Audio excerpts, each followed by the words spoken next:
Hello बच्चों, let's read the question. Assertion the 19th electron in K atom enters into 3p and note the 4s orbital. Reason n plus L rule is followed for determining the orbital of the lowest energy state. Option A, both assertion and reason are true and reason is the correct explanation of assertion. Option B, both assertion and reason are true but reason is not a correct explanation of assertion. Option C, assertion is true but the reason is false. Option D, assertion is false but the reason is true.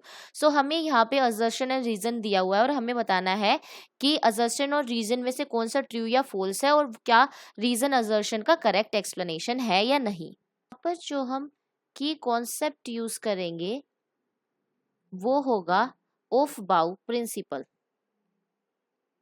That is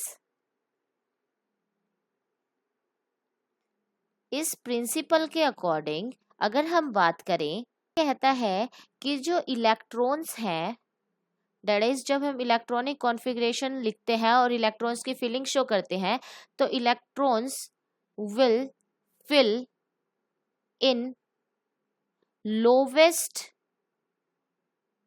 orbital first.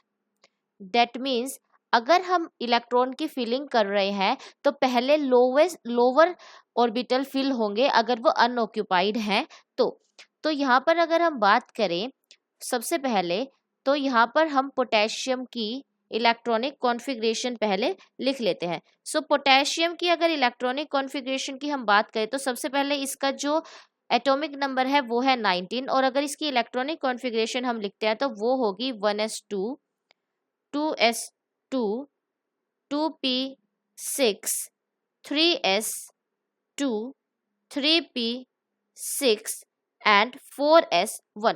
Now अगर हम यहाँ पर counting करते हैं तो पहले जो 18 electrons हैं वो p तक फिल हो जाते हैं. उसके बाद जो 19th इलेक्ट्रॉन है वो 4s ऑर्बिटल में आता है. नाउ अगर हम बात करें तो जो 3p हमारा ऑर्बिटल है वो 4s से एनर्जी में कम है तो इसीलिए 3p में पहले ही ऑलरेडी फिल हो चुके हैं 18 इलेक्ट्रॉन्स. अब 19th इलेक्ट्रॉन डालने के लिए तो हमें नेक्स्ट सब शेल में ही डालना पड़ेगा.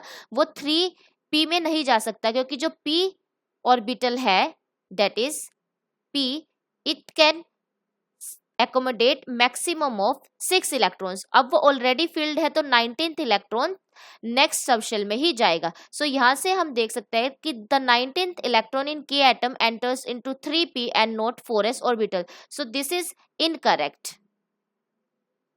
This is because we already know that 18th electrons are already fold and this attains the noble electronic configuration और उसकी वजह से जो next electron है that is 19th उसको 4s में ही जाना पड़ेगा.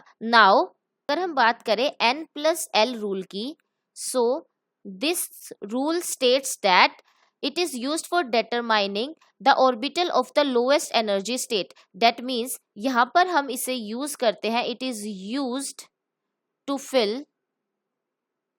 electrons and this is according to the lowest energy to higher energy orbital.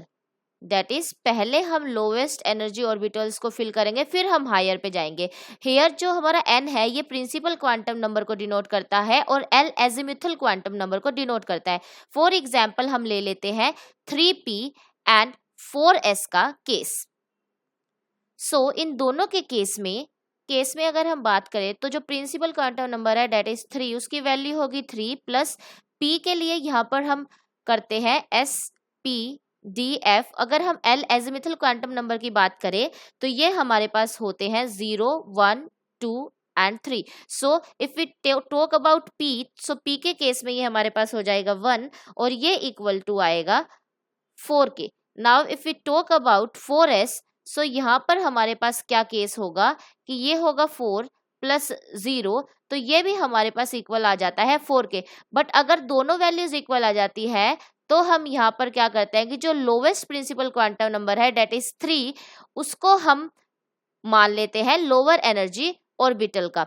Now अगर इसी तरह हम केस देखें s and 3d orbital का. So in case of 4s, principal quantum number 4, azimuthal quantum number 0, so it will be equal to 4. और 3d के case में principal quantum number will be 3 plus in case of d, principal quantum number will be 2 and it will be equal to 5. So in case of electronic configuration, first we are going to add the electron to 4s because it is lower energy orbital and 3d is higher energy orbital. Though we can say that the principal quantum number of 4s is high, but the overall n plus l rule is followed for determining the orbital of lower energy state. So we can say that assertion is incorrect because the 19th electron doesn't enter in 3p orbital. And if we talk about reason, so it is correct because we basically